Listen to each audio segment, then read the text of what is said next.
now listening to Thunder Radio, the podcast of the Manitoba First Nations Education Resource Centre. Welcome to Thunder Radio.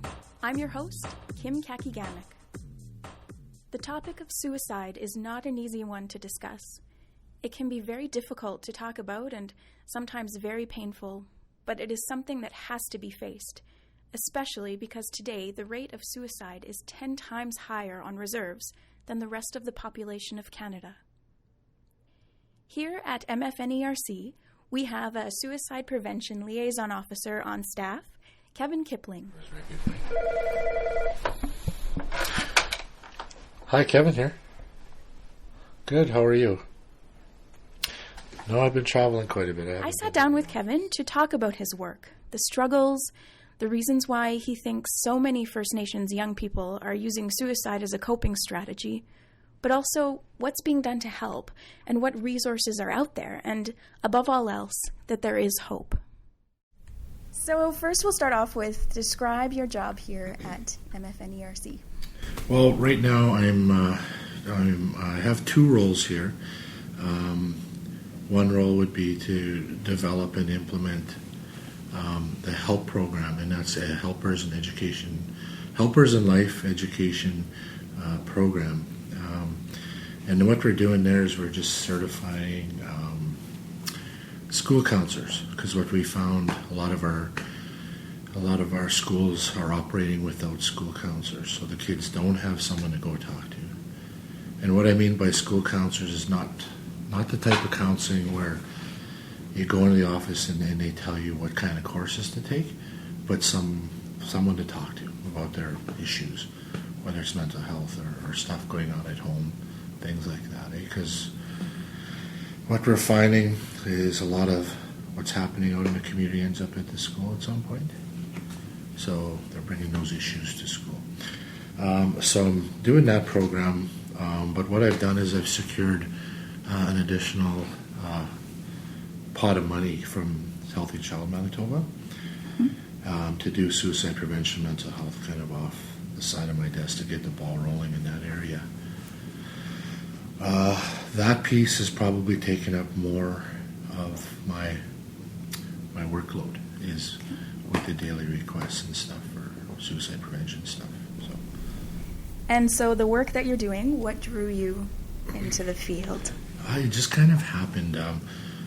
Well, I know right out of high school I became a band constable. Mm-hmm.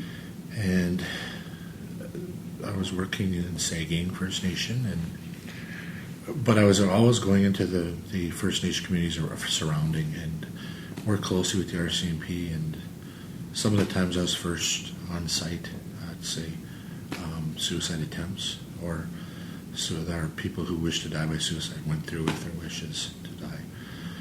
And it was there I was first on the scene, and I didn't really understand it. Why would someone want to kill himself? And ended up going back to university for my BSW, and that's kind of where my focus kind of stayed, was with around mental health and suicide prevention, depression, schizophrenia, all that types of stuff. So that's kind of what first got me into it. Right. So in your job now, what are some of the biggest frustrations you face? It comes down to money. Government-funded programs with all the cutbacks and whatnot. And there needs to be like big support from our leaders as well to push this issue forward, or to get trained folks out in the community. A lot of the biggest frustration too was a lot of our First Nation communities. There's a high staff turnover as far as health. So you get somebody trained, and then they leave the position. Someone new comes in, and it eats up your health budgets pretty quick. So also, I see a big disconnect between like health and education. Not only that, but a lot of programs in our First Nation communities seem to be working in silo. Not all of the communities, but some communities that I've worked with. They kind of do their own thing and don't share information and stuff. So that's where I see a lot of our people falling through the crack because they're not being supported from all different programs. I believe that that's how I see or how our community is getting healthy, is working in a holistic way. All different programs working together to support people as they're going through mental health issues or any type of crisis, trauma, especially when people are flown into, say, Children's Psych or the Health Science Center, and they come back and they're back in crisis mode again. There's not enough support there for the kids or even our adults. So. Yeah. You mentioned the chiefs. I'm just wondering, do you find that they are on board with what you're trying to do? Absolutely. Yeah. I did get a number of support letters. I got a support letter from the Grand Chief supporting this mental health initiative as good. well. Yeah. Because let's face it, like they're under the gun too, as far as what are you doing for suicide prevention, Exactly. stuff like Yeah. that. And so it's a big problem in our communities. The stats show it that we're really high rates. So the next question is kind of related to the one that I just asked, but what gaps or holes do you see needing to be filled regarding resources for youth in crisis? So I guess what's missing?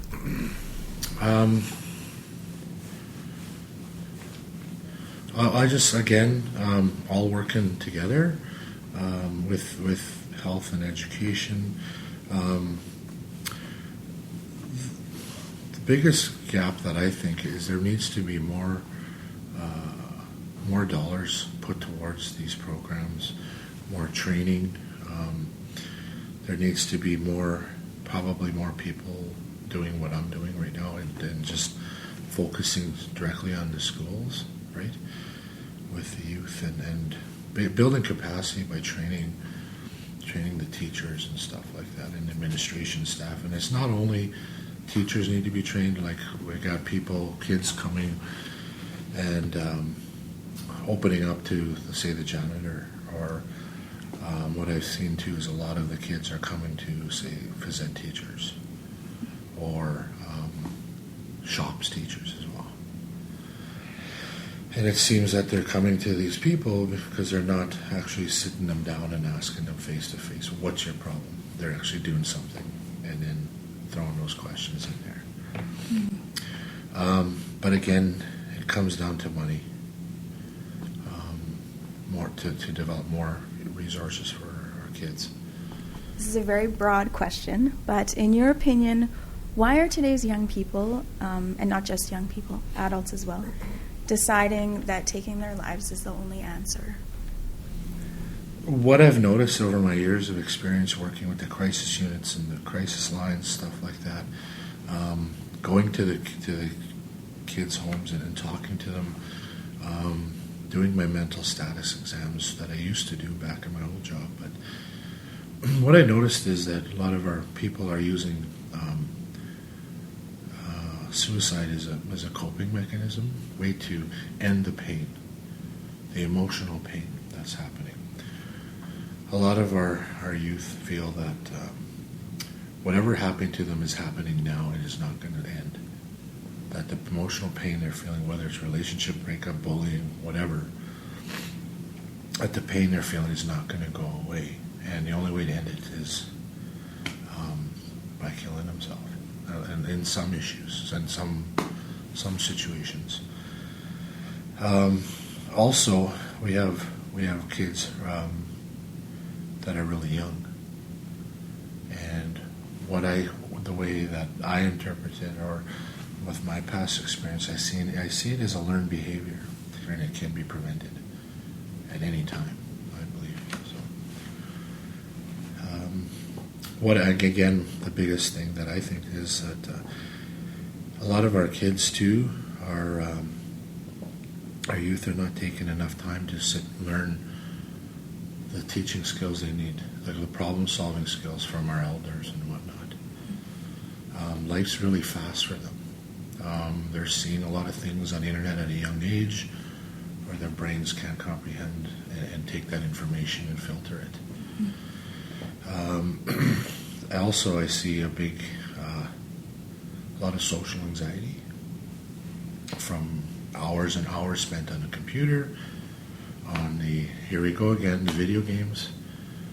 They're not socially interacting, so they develop social anxieties, start isolating themselves more, and they're not moving as much. Some statistics show that children's play, has gone down due to like a lot of internet games, whatever. Because our youth need to get out there and play. They need to run. They need to move. It creates dopamine into serotonin and stuff. It makes you feel good. Mm-hmm. I think that could be a reason too. Yeah.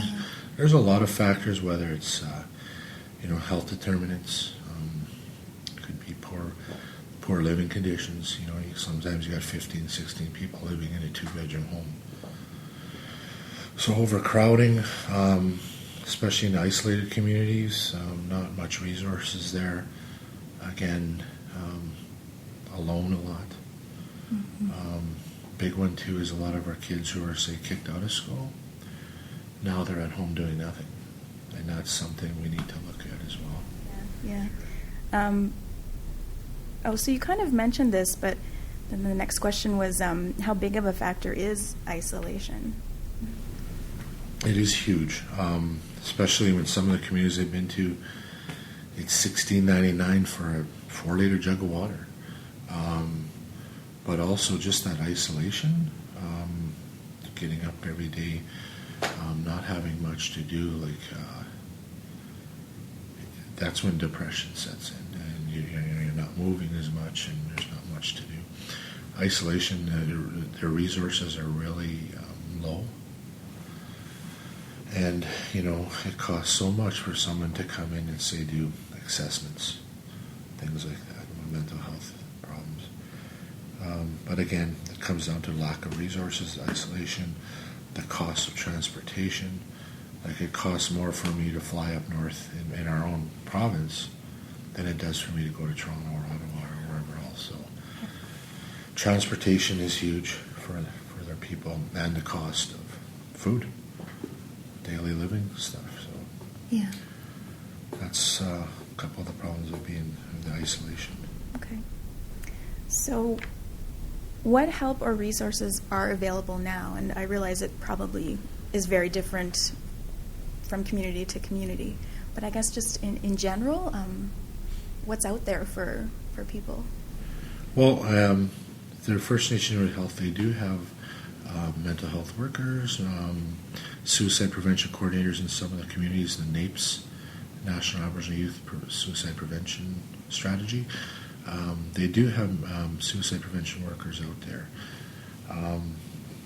What I see is a lot of communities are more utilizing their elders more, maybe going back to ceremony. Some of the communities, like the clinic, has a 24-hour crisis line. There's a website, Reason to Live. So there's different places for our people to go. A lot of the communities, and we go back to the isolation, a lot of the communities, confidentiality comes into play. So a lot of our people don't want to go to the health worker. Maybe it's auntie or cousin or something. Everyone knows everyone. Then their information gets out. So they really isolate themselves and keep stuff bottled in, and that's where the danger comes in. So I always, when I go to communities, I give them a list of places they can call and people they can talk to. Someone who's not going to share your information, maybe someone you don't know, and that's releasing that bad stuff you're carrying around. So I see that as a way for our people to get some help they need. Mm-hmm. So the 24-hour crisis lines, kids help phone, things like that. Yeah. Just someone to talk to. 65-75% of suicides are preventable by just having someone to talk to. And that's what I always talk to the people, just to talk, find someone you can trust, and just get that stuff out. Whether you either write it down, or you do in other ways, to say working out or playing sports, anything, just to get all that stuff you're carrying around out. Yeah. You mentioned the Reason to Live website. I was wondering if you could just say one or two things about it, what exactly it is? It's a website you can go to, and then there's elder stories on there, and there's past survivors stories you can click on, and just listen to how they got help, or people help themselves, or ways that just basically giving anecdotal information on what to do, stuff like that. Okay. How to keep yourself safe, things like that. So are there any examples that you can think of schools that have successful mental health programs, or is it still something that's thought of sort of as an outside? This is still seen as outside, because when I go into the communities, I give the schools a suicide awareness workshop questionnaire, and every one of my questionnaires comes back as an evaluation piece. It comes back as we need more mental health suicide prevention strategies or training in that area. Because what I find is a lot of teachers first come out of university, and when I go in and do say training, they say, "Well, I'm not trained for this. I'm an academic." And my reply is always, "Well, if a child comes to you and wants to talk to you about their problems, they're opening up to you for a reason." So just having just a little bit of training of what to do when a child does do that. Because if we tell that child, "Hey, you go down the hall and see Counselor Susie," maybe that child doesn't connect with Counselor Susie or want anybody to know they're going to see a counselor. So I always say, well, they're coming to you for a reason, and if we send them off, they're probably not going to go ask for help again. They're shutting the door in that child's face, right? There are some successful programs, some schools going on that are, the ones that I see are doing well are implementing their culture, having culture camps, smudging, all that kind of stuff. And I don't want to get too much into religion, but that's kind of where I see it. I attended in Montreal a while back, and it was a international suicide conference, and there were some people there from Newfoundland, and they had a really, really high rate of suicide in the community, extremely high.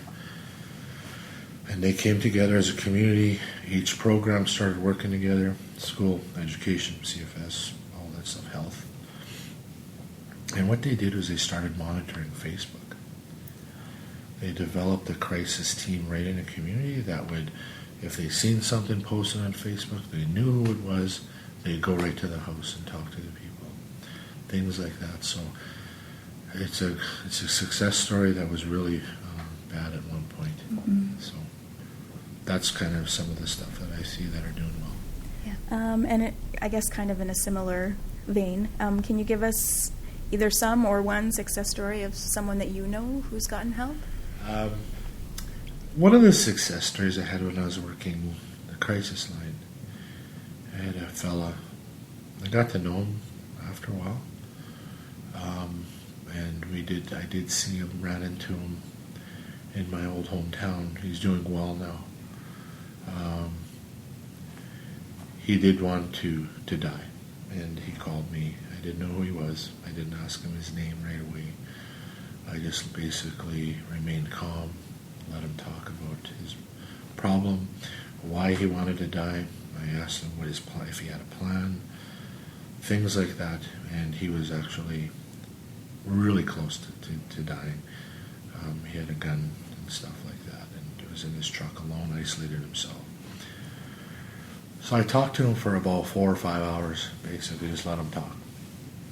I asked open-ended questions to keep him talking, and eventually asked him to put the gun down for a while and let's keep talking here. And basically, we went out and did like a mental status exam, talked to him. He agreed to see us the next day. So he contracted with me that he would keep himself alive for overnight, sleep it off. The way he made changes, he explained it. He said there's 3 areas, 3 things that he's done to change his life over a course of about 3 years, 3 or 4 years. and he's still working on it. It's really hard to do. It seems simple, but there's 3 things, and that is, 1, to keep the things in your life that are working. Keep the things in your life that are fixable, that are worth keeping, but that are fixable still. But anything that wasn't working, he removed from his life, whether it's relationships, whether it was the alcohol or drugs or whatever it was. He totally removed it. A job that he didn't like, he quit that. Just removed anything negative in his life. Started hanging out with positive people all the time, because positiveness is contagious as well. Happiness, laughing. But so is sadness and all that bad stuff. So it's up to you where you want to go. You can make those changes for yourself. And that's the best advice he gave to me, and I kind of use it as well. Because there's just some things in your life that we carry around we don't need. Mm-hmm. And another thing we talked about, his success, or success in a lot of people, is that a lot of time as we become adults, we're either caught in the past or in the future. About 40% of our day could be caught worrying about stuff we've done, right? Carrying all that garbage around. Or stuck in the future, the what ifs. Yeah. What if this happens? What if this? Where am I going? What's going to happen? And those are 2 areas we don't have no control over at all. What we do have control over is present moment, which we barely spend a lot of time in our day. Yeah. And that's what we have control over. And I learned a lot of that from some of the elders I hang out with now. And they always say, well, you're breathing, the sun's out, look at the trees are here, and really centering yourself, I guess you'd say. And just being humble and not being caught in 2 areas where they will make you sick eventually, physically, mentally. Because I believe a lot of the mental health issues we have are brought on by ourselves, overthinking things. And I have that problem as well. I have to stop myself when I get caught in the what ifs or stuff I've done, which I can't change. I can apologize for stuff I've done, but I can't change it. I'll try to learn from those mistakes. So that's one of the success stories that I know that he's gotten help. And finally, what things do you do for yourself in order to cope with the intensity of your job? Well, as you can tell, I love to talk, so I talk to a lot of people. Yeah. Sometimes that gets me in trouble, but I release a lot of stuff by talking. I myself see a mental health therapist, because when I go into communities, I bring a lot of that stuff with me back out of the community, some of the negative stuff. So what I do is I'll lay tobacco and smudge when I leave the community. And one of the elders told me, if I'm driving, to put tobacco on the highway and just keep driving and don't look back, to kind of leave it there. Because I found when I first started doing this work, I was taking all that with me, and really it was hurting my heart, and I was hurting the loved ones around me as well. Mm. So I was taking a lot of that garbage home with me, and I didn't even realize that how quickly that stuff can build up and catch you. So what I do is, and I go to the gym quite a bit, and I box. I started boxing. I love it. Like it's just a flow of dopamine afterwards, and you just feel great. It changes your day. If I don't get up in the morning and go to work out, I don't have a good day. Mm-hmm. It's just that flow of dopamine, and when I start getting down, I got to get to the gym. Okay. I'm sorry, but that's the way I cope. And I play hockey as well, so I do a lot. My kids, my boys, I love spending time with my boys. We play like I'm the biggest kid there is, I think, and I get right in there and we play all types of sports, and just seeing them happy. Because I believe if you're not making someone else's life better, wasting your time. If that makes sense. It does. It really does. Because that's why I'm here. And I learned a lot of my role as a man when I spent some time in Kalikuli Lake with the elders. Just because that, my traditions, my language is all taken away from me from residential school. So I'm learning those teachings back to teach my boys, my 3 boys, of what to do, or how to deal with life struggles and some of the teachings. So I want to give back to them. So, but just seeing them laugh, and there's nothing better than that, seeing them smile. That's my purpose, I think, is helping them through life, because life can be pretty tough if you let it. Yeah, it can, yeah. Well, I guess just if there's anything else you... I just believe that there needs to be way more awareness. Mental health promotion needs to be in our schools, starting at a very young age. So we learn how to preserve life, love life. This is your life, and you need to protect it. You know, it's your gift. And there's lots of different traditional sayings or beliefs. I'm not going to get into those too much right now, but every community kind of has their own beliefs in regards to suicide. Every individual does. But just keeping yourself safe by, eating right, lots of water, trying to stay away from the bad things that are going to, like alcohol, stuff like that, drugs,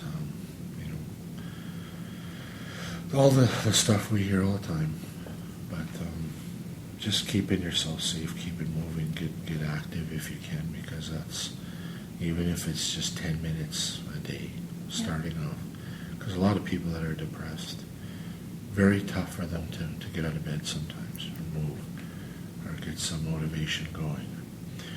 I listen to a lot of motivational, starting to learn stuff about that. Oh, yeah. Listen to a lot of motivational speeches, starting to meditate a little bit. I'm thinking about trying yoga. Oh, okay. I don't know. I've tried it. Yeah, I don't know. I think I'd be groaning too much. It's a good workout, even if you're not flexible. It's a good workout. Basically, just doing things for yourself that make you feel good throughout the day, is a big step towards good mental health.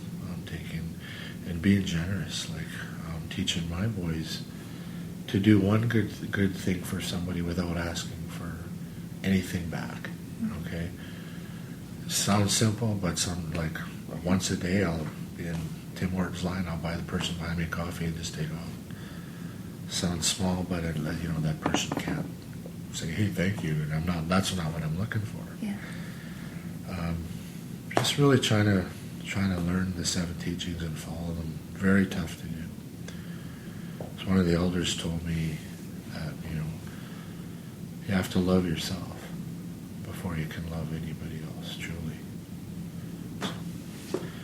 And another elder told me, too, that, it's okay to look in the past, but don't stare.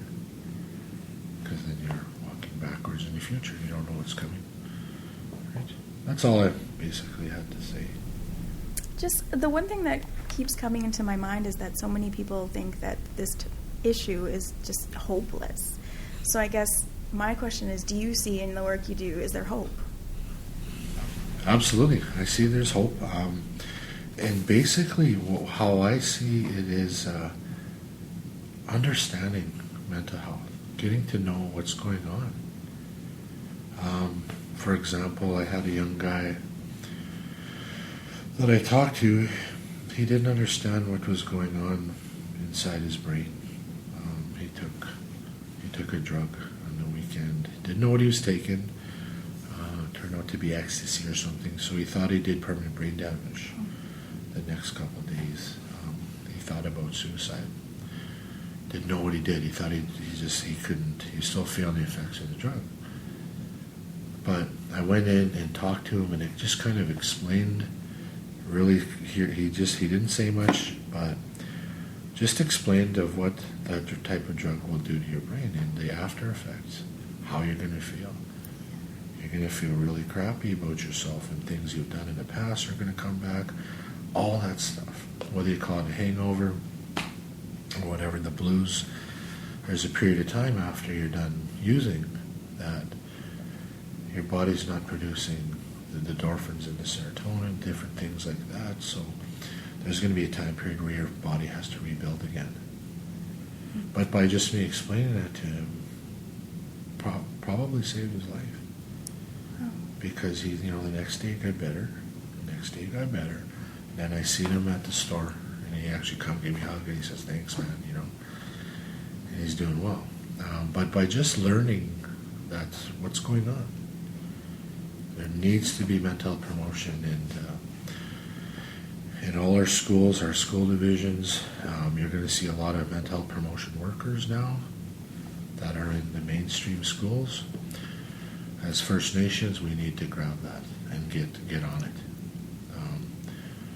Why should we have to wait till all the other schools are up and going and going? Why can't we do it right away? It's the same thing. Yeah. Because what I've been preaching or talking about lots is we decided our kids can't go to school and do academically well when they're hungry. So what did we do? What did we develop? What did we implement? Breakfast programs, lunch yes. programs, okay? So how do we expect our kids to go and do academically well when they're having mental health issues such as depression? Maybe they're not eating enough at home, not sleeping enough, sleeping in shifts. A lot of people have been doing that. A lot of kids. And sometimes weekends ain't good for kids, They bring that stuff to school. So how do we expect them to do well in math if they're thinking about possibly killing themselves? You see what I mean? So there has to be more mental health promotion, suicide prevention programs. There's such a need for it. And if we continue, in the past we've always looked away and said, it'll work itself out. Or that child's just going through a phase. Yeah. Okay, now it's time. If you look at the stats, are really, really high. There needs to be something done now. I think we're already too far, a little bit behind, but I believe we can help these kids, or people in general. Well, that's great. Thank you. And I just want to thank Kevin so much for talking with us today on Thunder Radio. And also, I wanted to thank the Clinic Community Health Center and Manitoba Health for providing the resources from the Reason to Live website. And that website address is reasontolive.ca. So thank you.